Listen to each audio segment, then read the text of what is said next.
the labor was the heart of the business, that if you could get them to care, they would take care of your business. And if you could get them to take care of your customers, that was taking care of your business. And then you should be taking care of the people that are taking care of your customers and taking care of your business. That is a major mistake of small businesses, that you have to be able to work on it as much or more as working in it if you're ever going to get to freedom.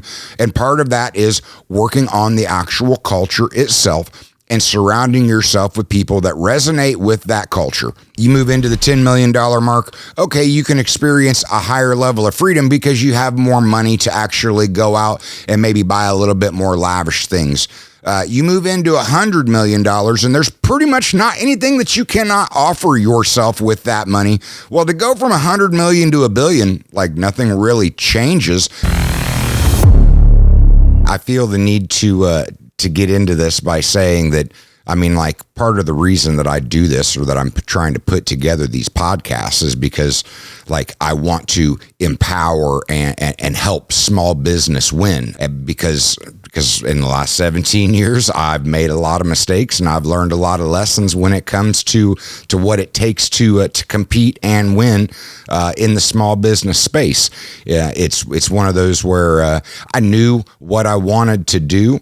But it was through trial and error and just decisions that I can reflect back and say, yep, that was kind of a dumb decision. I made wrong decisions, and I get back to, some of it was emotional, some of it was logical, and it still ended up being a bad decision. But nevertheless, I talk about these things because whether it be other employees that are looking for things to pass on to their small business owners, or other small business owners that are legitimately interested in searching out the information to perform better and operate their businesses better, all I can do is put together my perspective and actually put it out there. So, I mean, when we get into culture, I mean, maybe I'm being blunt about this when it comes to culture, but my personal feeling is that if you do not have a culture, or you have not thought about a culture inside of your business, then you're lacking a very key element to being in business, and that is that you legitimately care about other people. Like, if you cannot sit back and think about the culture that you want to foster in a business, then you're not thinking about what your people believe in, how they see and view you as an owner and your business. You are failing to convey to your people that you actually care enough to think about what your vision and what your culture is in your business. And I'm not going to deny that when I went into business, as most entrepreneurs, I mean, it's another level of thought. It's another piece in the puzzle that you actually have to put together inside of a business. So coming from a union background, and more specifically being a union rep, I mean, like, I knew I wanted to serve people. And from my background, I knew that the labor was the heart of the business, that if you could get them to care, they would take care of your business. And if you could get them to take care of your customers, that was taking care of your business. And then you should be taking care of the people that are taking care of your customers and taking care of your business. But at that point, I had not actually tried to wrap my brain around how to verbalize what kind of culture that I was wanting to foster. Honestly, it took me till 6, 7, 8 years being in business before I really started kind of being introspective and thinking about the word culture and what my culture is, or what I wanted to stand for. But when I really got thinking deeply about it was about the time that I created Pizza Junkies. Why? Well, that part of the culture that I believe that I was fostering was gaining notice from my own accountants and bookkeepers and payroll people, because they were noticing that I was incredibly beating the odds when it come to turnover. Like, when I created Coffee Junkies from 2005 to 2014, I had a historical turnover rate of 25%. That means 75% of the people that started the year with me ended the year with me. As opposed to somebody like McDonald's, where they have a 400% turnover, meaning 4 people start the year with them, and those 4 people do not end the year with them. So my 25% turnover rate in the food and beverage industry inside of small business compared to the big guy with a 400% turnover rate, like it really stood out. So when I created Pizza Junkies and obviously creating a new business, my payroll people took notice and they came to me and they were like, we have noticed that your 75% retention rate has actually dropped to 50%. Is everything okay? They were actually checking with me. And at that point, I didn't even know the numbers themselves. I knew that people stuck with me. I mean, like for a small business, I want to say like the second employee I ever hired stayed with me for over 4 years. The third employee I ever hired stayed with me for 6 years. I knew that those types of numbers were uncommon, but I really didn't think about what I was doing that was actually achieving that. So when they came up to me and there was like, and even at that, in the food and beverage industry, if 50% of the people that start with you at the beginning of the year end with you at the end of the year, that's still a very much above average, like exceedingly above average, especially when you consider the rate that the McDonald's is having with a 400% turnover. But the point is, when they brought those numbers to me, then I really started thinking deeper about it. One, because I was telling them that, okay, you were seeing those types of numbers and the numbers were dropping because I had in fact started Pizza Junkies. And obviously in the very beginnings of a business, you're going to have a certain amount of turnover until you get to a core group of people that actually believe in what you're doing or like the product or service that you're selling. And you actually get people to settle down and settle in and start working as a team. So when I created Pizza Junkies, it dropped that 75% retention rate down to 50%. Well, then at that point was when I really started thinking about the culture and how I was actually achieving those results. And a lot of that does come back to what I was doing as a union member, as a union rep. I mean, I became a union rep because I wanted to serve people. So when I carried that into my business, it was, I sell coffee. Yes, I sell pizza. At this point, yes, I sell websites and I sell custom decorated garments. That's not the point. The point is, like, I am solving problems. I am serving people. I am meeting the needs of people. And the best thing that I can do is take care of the people that take care of my customers. And so I loosely was like, okay, servant style leadership, that's how I want to take care of my people so that we can get into that good cycle of you take care of them, I'll take care of you, the business gets taken care of, instead of that vicious cycle. And we all know where that vicious cycle leads. So the point is, then as I started getting to the point of trying to truly define what culture that I wanted, a lot of that came through reading. And change your perspective, change your life, read a book. I don't care, today's day and age, like, read a book. It doesn't, 10 years ago, read a book.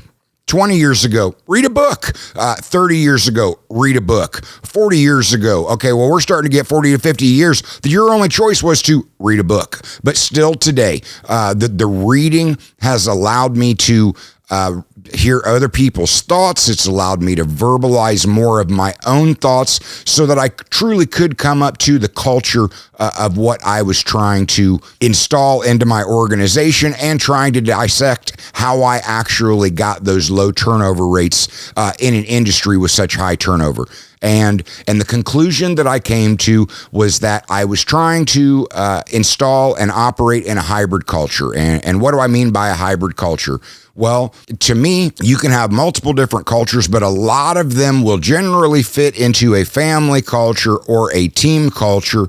And I wanted a little bit of both because as a small business, like you're a family, that you are small enough that everybody generally knows everybody's name. So if you're going to have a connection on that level, and as I've said in previous podcasts, manage your relationships, own your shit, be responsible, hold yourself accountable. But in a small business, when you know everybody's name, you're going to develop relationships with people, and it is going to feel a lot more like family. But The distinction that I have always made is I won't tolerate shit out of you that I would not tolerate out of somebody else. And that's where you diverge from a standard family atmosphere. Because when most people think about family, they think about family members that they do stupid shit on the sly and you're supposed to let it slide. Why? Because we're family. I don't buy into that kind of family concept. But as a family, you are supposed to be there to support each other, to help each other where you can lend a helping hand, not as a tit for tat, but as a, hey, we're a family. We're supposed to get in here and actually get this done for the greater good and take care of the family itself. Then you get to the other side of it where it comes into a team. And one of the mistakes that I made was that coming from a union background, I really placed an emphasis on seniority. So like I told people, like the longer you're with me, the more credence should be given to you because of your just time committed. And I realized then I started getting people that they would be 2 and 3 and 4 years in. And then all of a sudden they started getting this, like their shit doesn't stink and then they should be able to get away with things other people shouldn't be able to get away with. And that really bothered me. And I had to make that adjustment to tell everybody, like I look at it as I'm grading people on a 125% scale. And in the first 100%, seniority doesn't have anything to do with it. That's the extra 25%. That everything else being equal, then I'll take a look at seniority if I have to make decisions between two people. But the point is, a team, if you look at any major pro ball team, they're looking at a roster and they know that they have to compete with other teams. So they're looking to fill their roster with people that are actually bringing it to the table every day to compete, to put together the best team, to compete against other teams and win. Because I'm here to tell you, and you can look out at all the ball teams, most of them, the greats, they became great because they were part of a winning team. Like there were some really good players out there, but they still weren't registered as really great players because they weren't playing on a winning team. So that if you want to be a winner, part of being a winner is actually being on a winning team. So my culture of a family and a team played very well into what I was looking for to describe what I wanted out of my people. Because then I look back at myself and I'm like, I'm really big about personal accountability. Well, a team gets input and feedback in the minute, in the day, in the week, in the month. And they're okay with that because as a team, they're trying to get better. Their weaknesses, their shortcomings have to be pointed out to them because they have a certain pride that they want to get better. And like I've told all of them with seniority, like your seniority is only as good as what you bring every day to say, I am this good and this is why I have this seniority. This is why I'm here. This is why I'm respected. Because I bring it every day, because when I walk in the door, I bring a sense of calm. I bring a sense of relief. I bring a sense of leadership by walking in the door because I'm really good at my job and I deserve and I have earned my place on this team. Not yesterday, not a week ago, not a month ago, like today. I'm earning it today, every single day. And when I look at what this accomplishes when it comes to a hybrid of a family and a team, well, it plays into my personal accountability. And I'm really big about personal accountability and feedback. And I'll be the first person to tell you that, I mean, I am not perfect, and I know that I'm not perfect, but I also know there's not much feedback that you're going to give me that I have not already introspectively thought about and looked and judged upon myself, because I am a big believer that I hold yourself accountable for the same things you're going to hold other people accountable. I hire people to bring their strengths to the table, and you should be working on your weaknesses in your own time. So there's nothing that people aren't going to tell me about myself. In my personal time, I'm working on my weaknesses. Part of one of my weaknesses was my endurance and my physical health to be able to handle entrepreneurship. in the last couple years, I've really taken the bull by the horns, and I've taken personal accountability and responsibility for my health. And I am a happier, healthier individual because I am not in the physical pain that I used to be in, because I realize this is my problem. It's mine to solve. And ultimately, I don't want to turn over my life to doctors and pills and cutting on you. No, I want to own my shit. So I'm holding myself personally accountable because the way that I live, or the way that I want other people to exist in my organization, I want to live that. I don't want to just actually talk about it. So why is this so important to me? Well, when I left Chrysler ultimately for one word: freedom. And I found out very quickly that when you get into entrepreneurship, in the very beginnings, you are a wantrepreneur, you're just starting out, and all I really did was move from I decided to work in that job, which at sometimes when you're in the daily grind feels like jail. You're voluntarily walking into a jail, to I voluntarily built my own jail and then walked into my own jail and literally sat there for about 10 years until I figured out some things the hard way. But the point is, freedom is a really big deal to me. My freedom is more important to me than all the money in the world. I mean, you will find out, if you look at entrepreneurs in general, that there are diminishing returns the higher you go.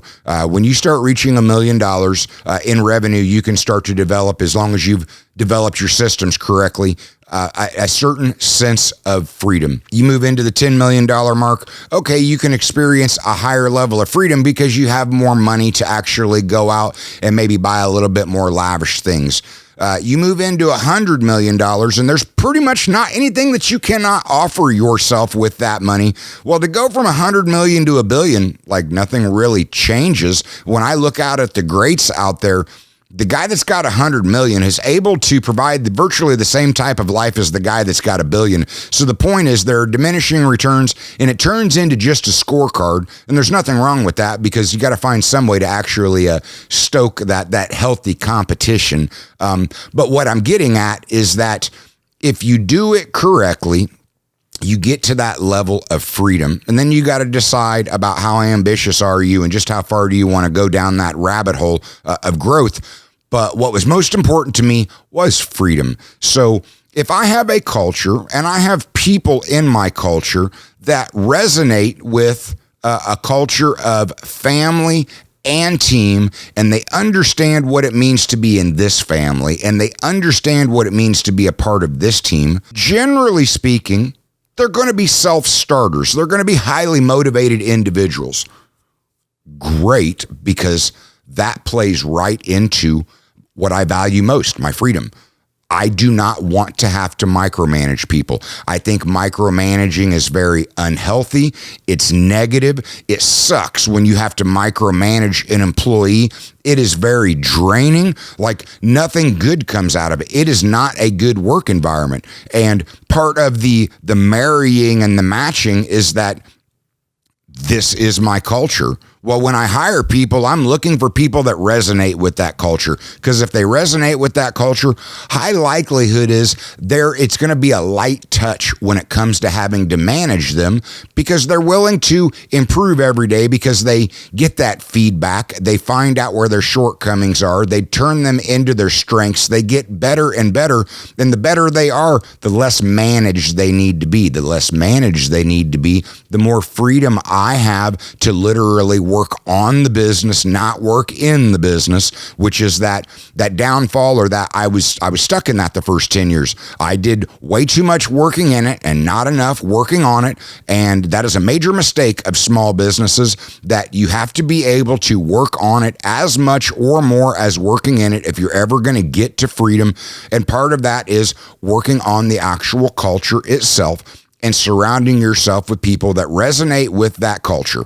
So at the end of the day, if you actually give a shit about people, if you are actually building a business that is going to stand the test of time, that is going to be competitive, that is going to make it beyond 10 years, that you're going to get a foundation where the business legitimately operates as a business. And by that, I mean it does not need you in it on a day-to-day basis. Then you need strong systems, you need a great culture, and you need great people that can execute those systems easily and resonate and appreciate the actual culture itself.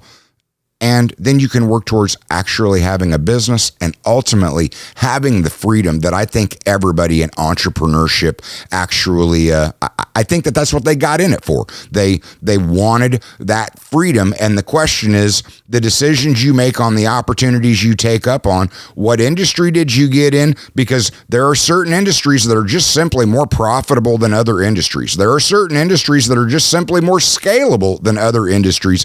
But the reality is, in the industry that you get into, you're capable of scaling to $1 million to $10 million. It's just some industries, it's easier to scale to 100 million and eventually to $1 billion.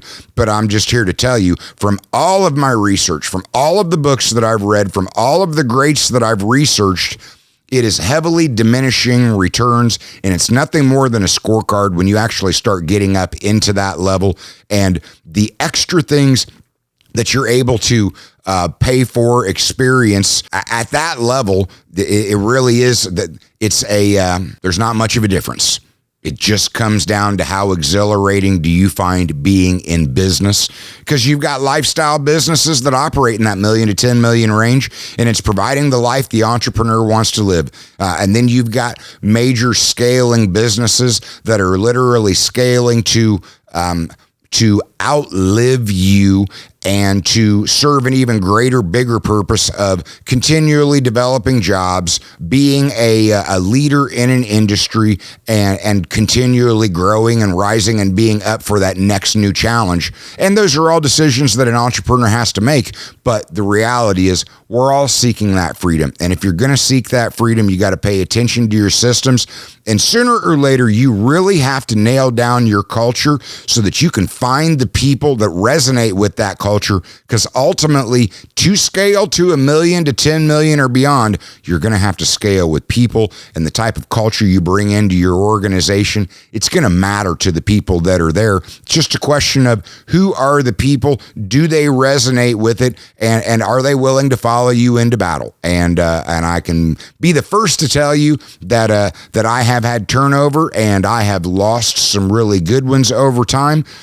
Because one thing that I have learned in business, there's no point trying to get in the way of what somebody else wants to do. And if they decide that they don't want to be a part of your organization anymore, it's another problem to fix, but there's no point trying to get in their way.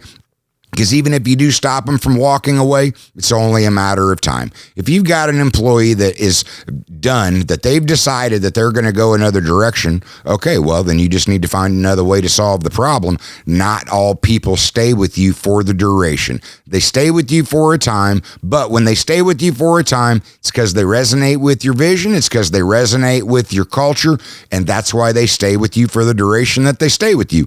So if you're building a business, if you actually care about people, then you should care about your culture and go out of your way to put your culture out there to your people, and then stand by it and live it. And by doing that, your people will see that you are real. And when they resonate with your culture, that you have a higher likelihood of lower turnover and training costs kill businesses in general. It's one of the most expensive costs, because every time you bring somebody in, they are not producing towards your business. You have to train them to get them up to speed. So the longer that you can actually keep them in your business, the more payoff you get out of taking the time to hire them and train them and get them up to speed.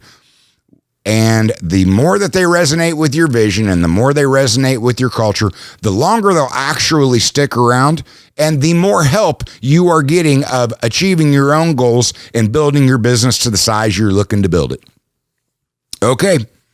I'm going to wrap it up there, and I'm going to say that if any of this resonated, please give me a review, like the actual the podcast itself.